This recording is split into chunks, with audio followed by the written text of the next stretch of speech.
Hello there, welcome or welcome back to my channel. Here we do ASMR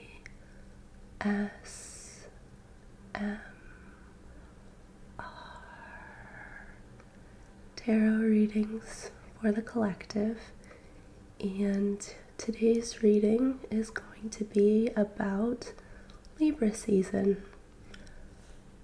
Just quickly before we get into it, I have a couple of things. First is, clearly I am still a little bit under the weather. If you're new here, this is not my normal voice, and if you watched my last video, you'll know that I've been a bit sick. So I do apologize for that. But I did receive some lovely comments from y'all saying that I still sounded great. So I really wanted to make a video today, and I hope you'll bear with me on that front. Next is readings are going to be on sale until October 12th. So if you want to check out my website in the description box below, when you book, you can just let me know that you found me through this channel, and you will receive 20% off of your reading. So we have just moved into Libra season on September 23rd, and on the day that I am filming this, the new moon in Libra was yesterday, so very much still in that energy. And I thought it would be fun to do a little bit of a reading for the upcoming energies and invitations of Libra season. We're going to look into how to cultivate balance, which is a beautiful strong suit of that zodiac sign, and we're also going to look into how to take action when necessary, because Libra can be a bit of a diplomat, too much of a diplomat, and just looking into ways to counterbalance that aspect of Libra. So I am going to set our space with a little bit of spray. Usually I would use incense, but still very much under the weather. So we're gonna stick to sprays for the next little bit. Alrighty. And we'll just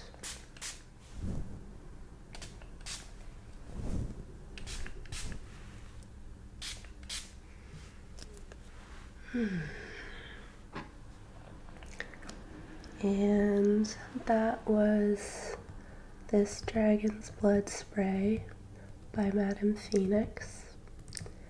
And Dragon's Blood is very cleansing, and it's also really good for giving a little extra oomph to any workings that one might be doing, so it's gonna give a little more punch to today's reading. And the tarot deck that we're going to be using is the Dark Days Tarot. This deck is absolutely gorgeous, and it's also square, so you can use it if you like in all 4 different positions, and they correspond to the phases of the moon. However, today I'm just going to be reading upright. Not actually a huge fan of reversals myself. I usually feel like the card and the position can kind of tell you if the energy is a little bit blocked or just different from the way it would normally be. So that's the Dark Days Tarot, and it is illustrated and created by Ren McMurdo. Love this deck. Highly recommend.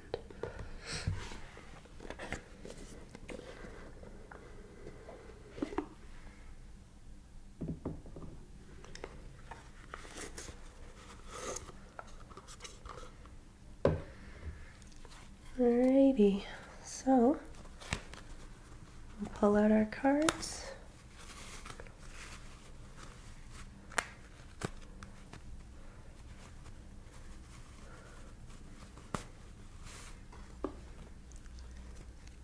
And begin to shuffle.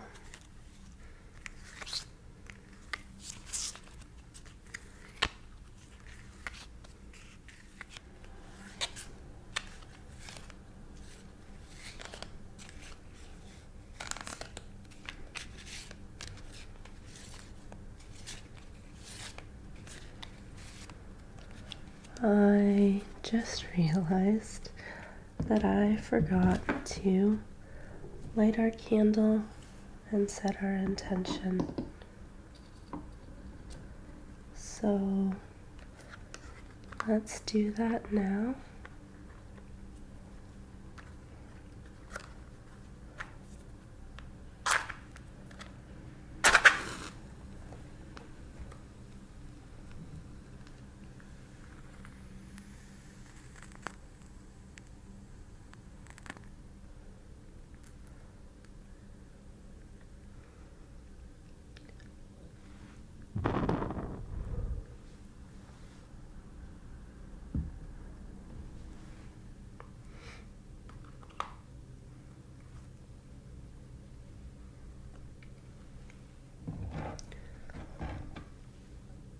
On behalf of your highest and greatest well-being, and my own, and the highest and greatest well-being of all, we call upon sacred, benevolent guidance within us and without that is in perfect alignment for this reading.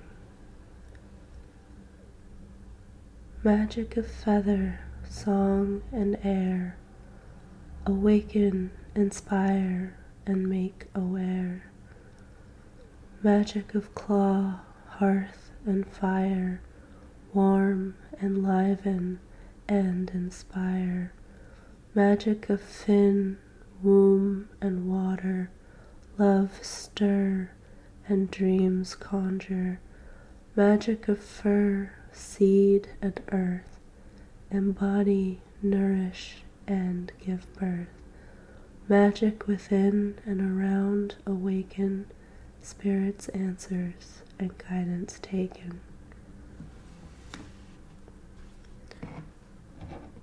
Okay.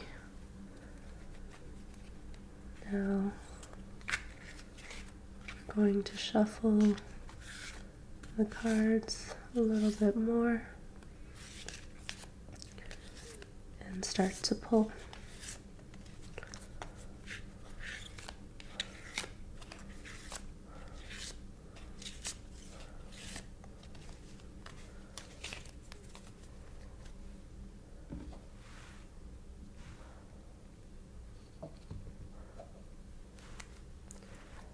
Alright, let's fan these out.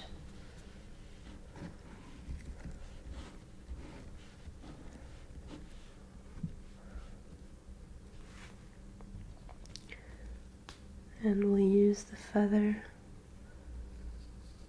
to select our cards. By the way, I hope you can't hear it, but if you're hearing road noise at the moment, it's a very rainy day outside, so the cars sound louder than they usually would. I do apologize. Alright, so the first card that we're going to pull is going to represent the energetic invitation of Libra season. And I think it's this one. The next card we're going to pull is going to tell us how we can navigate that energetic invitation.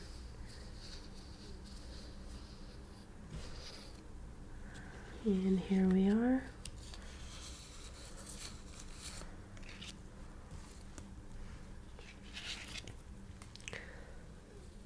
Next,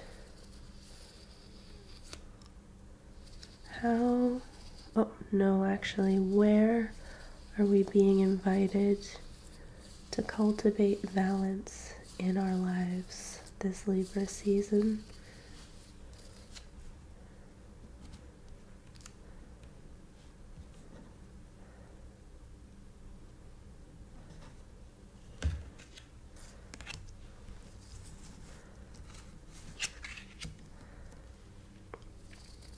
How can we begin to do that cultivation of balance?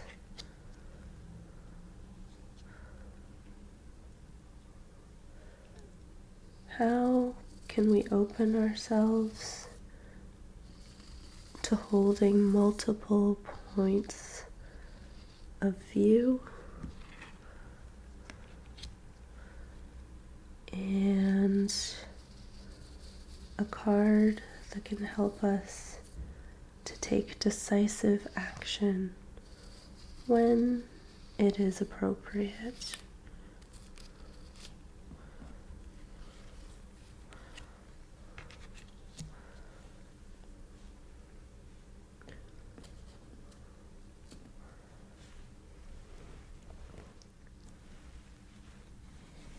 I think I'm just going to clear these away.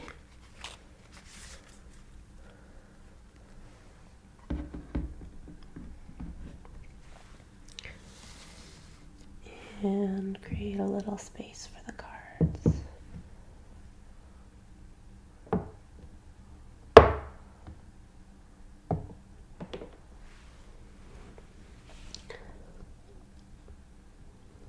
Card number 1.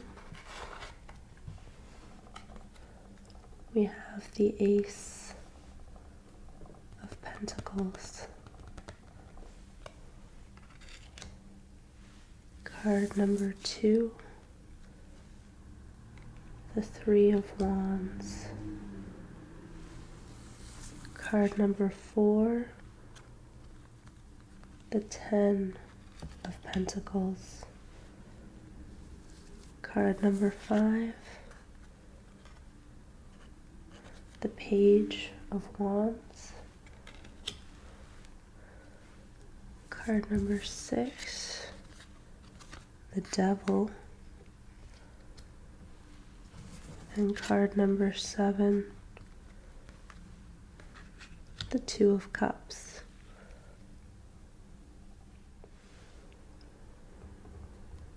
Card number 1, the card that represents the energetic invitation of Libra season, is the Ace of Pentacles. And this tells me that now is a very good time to plant seeds. Not expecting necessarily to see them grow right before our eyes. If we think about it right now, I believe is the time to start planting bulbs.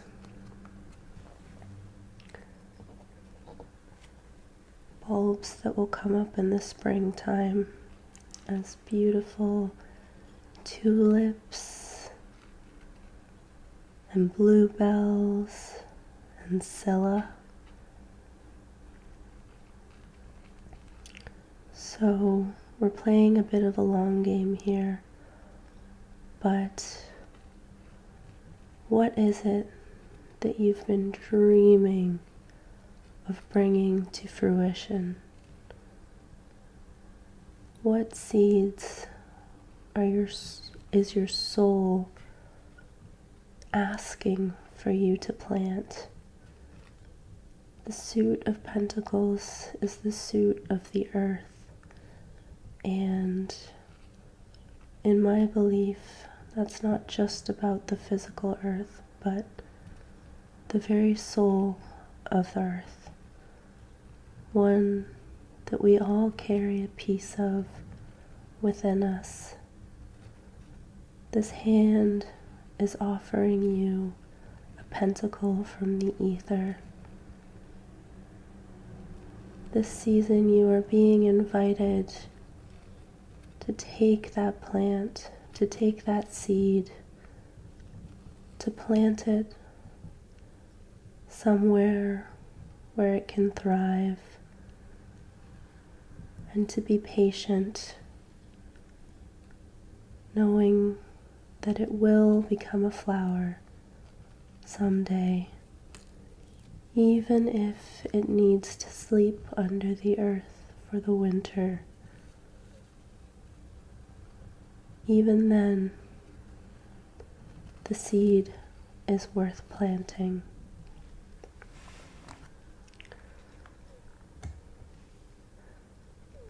Now, how we can navigate this invitation, this time of planting seeds, is the Three of Wands. It's time to walk a new path, to do something different than you've done it before.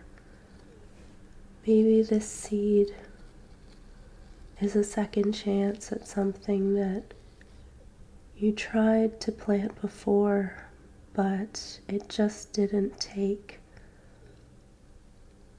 Maybe the soil wasn't right. Maybe it didn't get enough rain or sun or tending. Whatever the reason, these two cards together are telling me that it's not time to give up yet. Review how you went about it the first time. Let that be illuminated, and see if there's maybe a way you could even just tweak things this time around.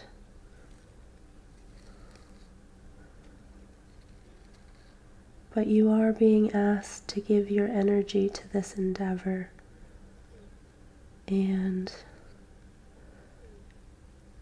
if you're brave enough to try something new, this seed might just thrive.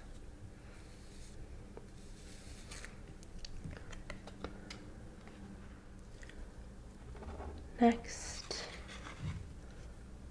we have the 10 of Pentacles for where we are being invited to cultivate balance in our lives. Are you in alignment with giving and receiving the abundance that you have and the abundance that you need? Where in your life are you perhaps giving too much?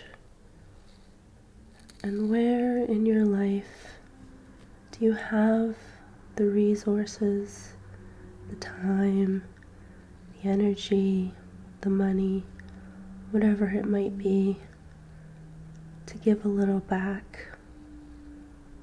The 10 of Pentacles is the Good Ancestor card. What are you doing to care for the earth, for its creatures, for its waters, its trees, its animals, and its people. In the Ten of Pentacles, we have a life built on abundance. And just to be clear, because I am sure there are some of you who are going, I don't have any abundance. I don't have anything to give. That is almost never true. Maybe you have time. Maybe you do have money.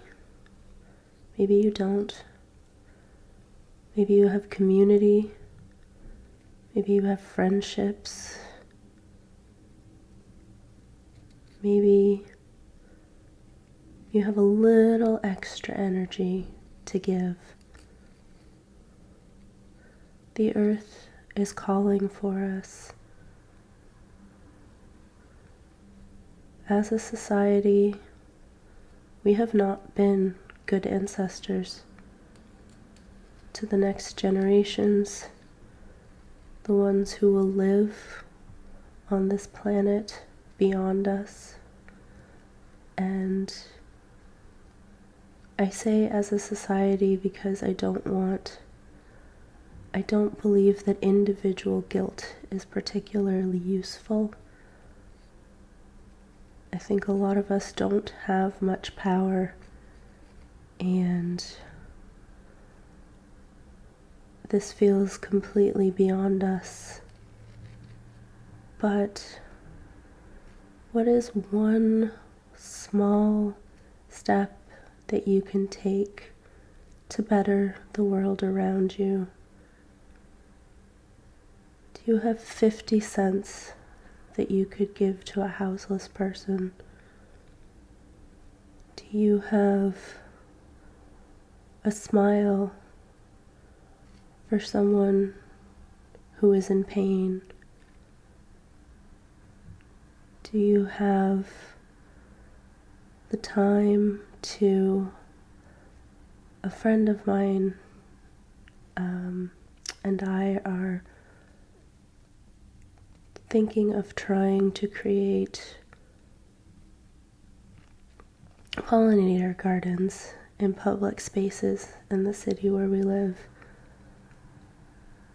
It wouldn't take any money, which neither of us has, but we are abundant in time, and so it seems like maybe this is something that we could give. Volunteering in any capacity would be a beautiful way to work with Ten of Pentacles energy. And at the same time, we do want to make sure that we are not overgiving, that we are cognizant of where we have that extra and where we do not. But the Ten of Pentacles calls us to something higher, something in service. Maybe just being a listening ear to a friend. Maybe planting a pollinator garden in your own yard if you have one. Whatever the case may be, abundance shared is abundance gained.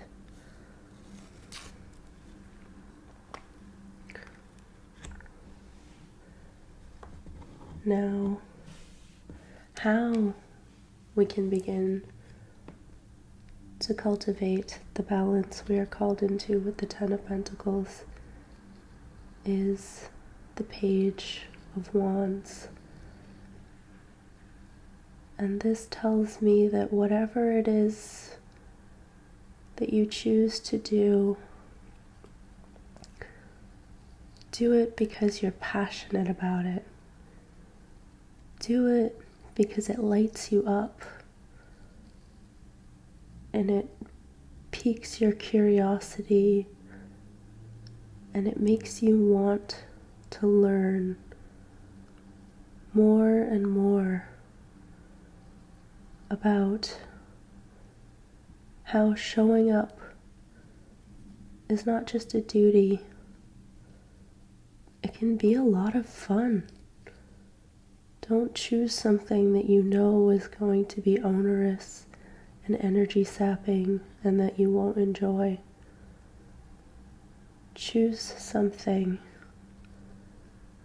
that makes you happy, that stokes your fire.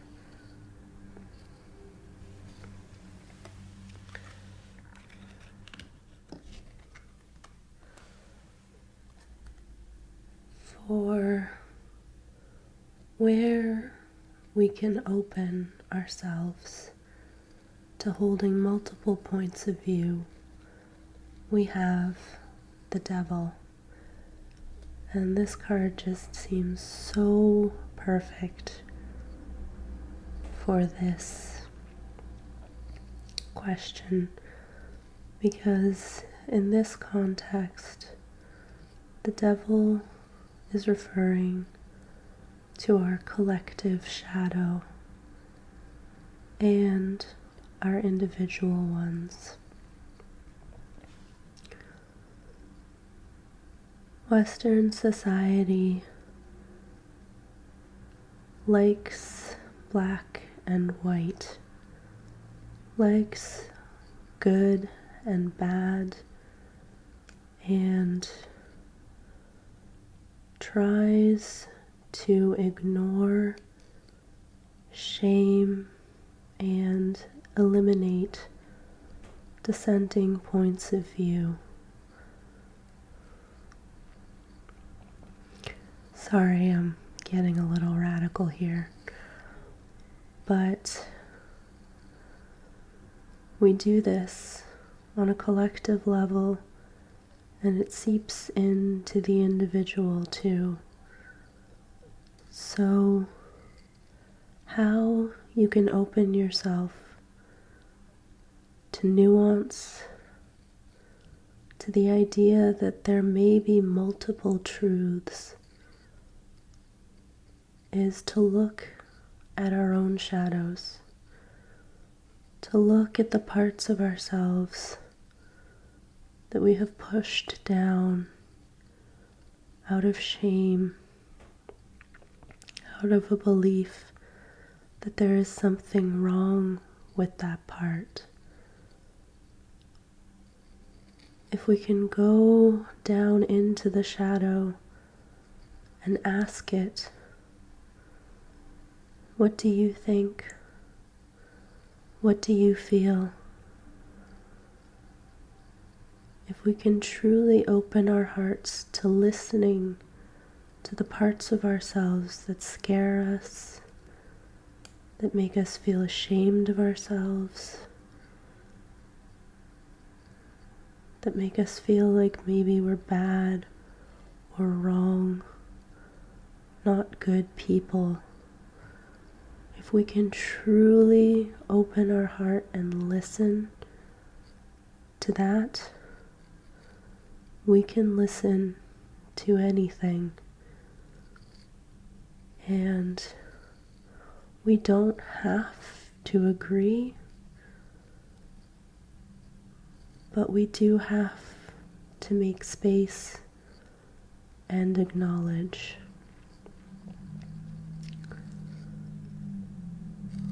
Often, the parts of ourselves that we believe there's something wrong with, it's because someone told us so,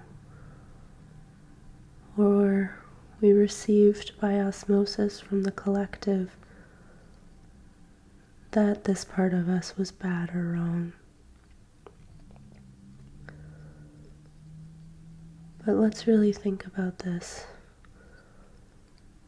How many people have internalized homophobia, internalized racism,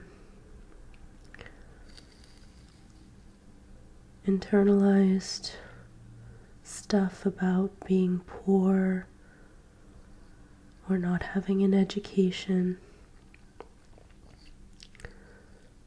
None of these things are actually bad, but we have been told so many times that they are, that we forget our own truth. The devil is not the chains that bind us.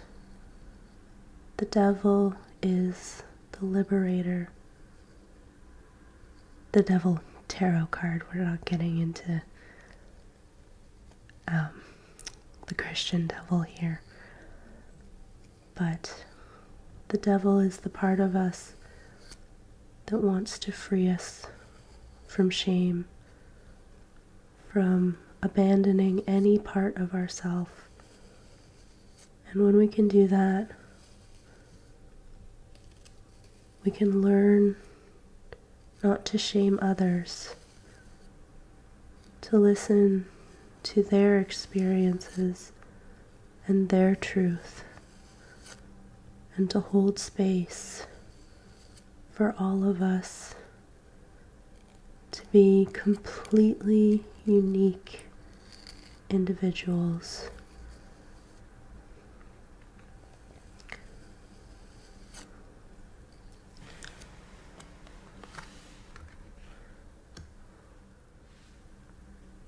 Lastly, we have the Two of Cups as the card that can help us to take decisive action when need be. The Two of Cups, very like the devil, asks us to look in the mirror and see ourselves with love. When we can do that, we can learn truly what changes might need to be made. Not from a place of self-hatred, loathing, of thinking that some part of us is bad or wrong, but from a place of love, from saying this is beautiful exactly as it is, and I think it could be even better.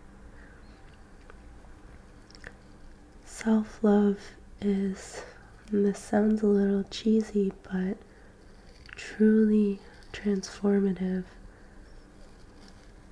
and can be a basis for extremely aligned action.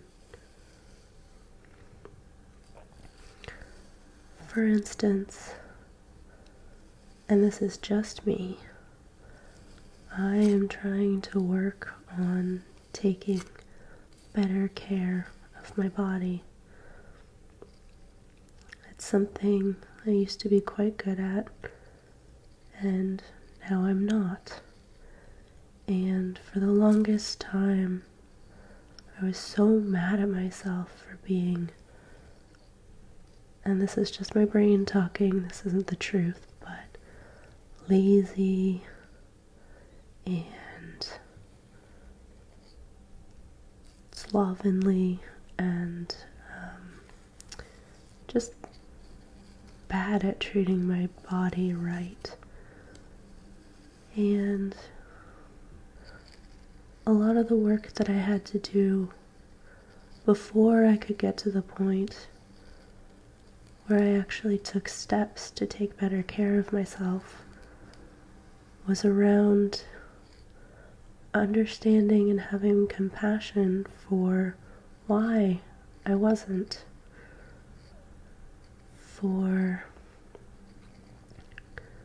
And when it came down to it, I had experienced trauma in my body, and I blamed it for that, which doesn't make a whole bunch of sense logically, but that's how I felt. And so I stopped taking care of my body, and rebuilding a new relationship with it took a lot of time and energy and therapy. But even after I started to cultivate that relationship and strengthen it, it was really hard for me to get back into the habits of taking care of my body. And so I would get really down on myself, and I would forget that I wasn't doing this because I was lazy or because I didn't care about myself. I was doing it because I had trauma, and that often brings up patterns that are hard to break. So, anyway, I'm starting to now be able to take those steps not from a place of judgment, self-judgment, but a place of love, of saying, I love myself and my body enough to do these things for it. So, sorry to get a little personal there, but that's just an example of the way that the Two of Cups can help us to take action, because while the action is important, the motivation is also important, and we are much better at taking positive motivation than negative motivation. So how can you bring a little bit of self-compassion and self-tending into the decision-making process? You might see results that far exceed if you were just, yelling at yourself to do things. So,